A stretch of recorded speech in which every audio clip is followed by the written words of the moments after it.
we have to find generating function of the sequence an equal to 1.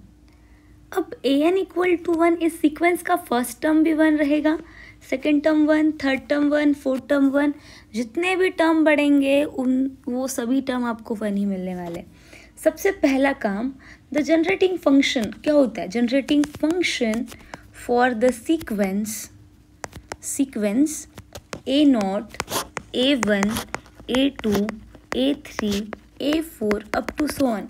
इस sequence के लिए generating function होता है g of x equal to summation n इक्वल टू 0 to infinity a n x power n.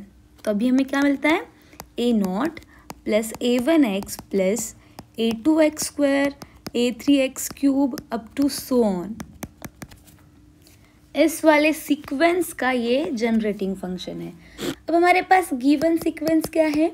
Given sequence है हमारे पास 1 1 1 1 1 up to so on. तो हम लोग क्या करने वाले हैं? इस सीक्वेंस को हम लोग कंपेयर करेंगे. तो कंपेयरिंग करने के बाद a0 equal to 1, a1 equal to 1, a2 equal to 1, a3 equal to 1, a4 equal to 1 up to so on, ये मिल रहा है.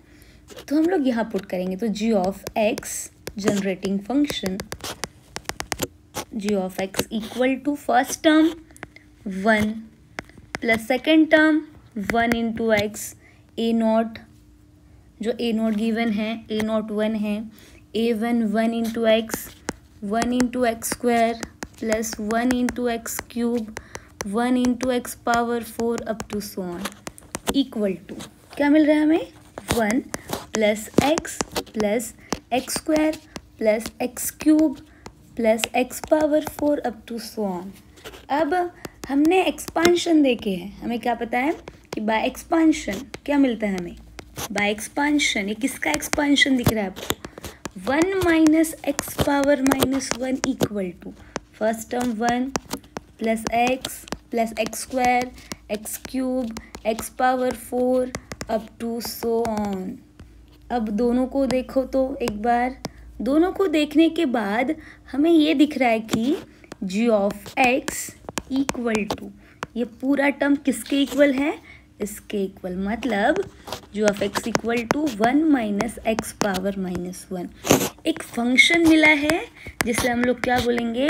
Generating function. अब इसका इन्वर्स, मतलब अगर किसी भी चीज़ के पावर माइनस 1 है तो वो डिवाइड होने के बाद इस वे में जाता है, x power something equal to 1 by that something. ये मिला हमें इज जनरेटिंग फंक्शन. ये मिला हमें generating function for the sequence. किस सीक्वेंस के लिए? Sequence 1 1 1 up to so on.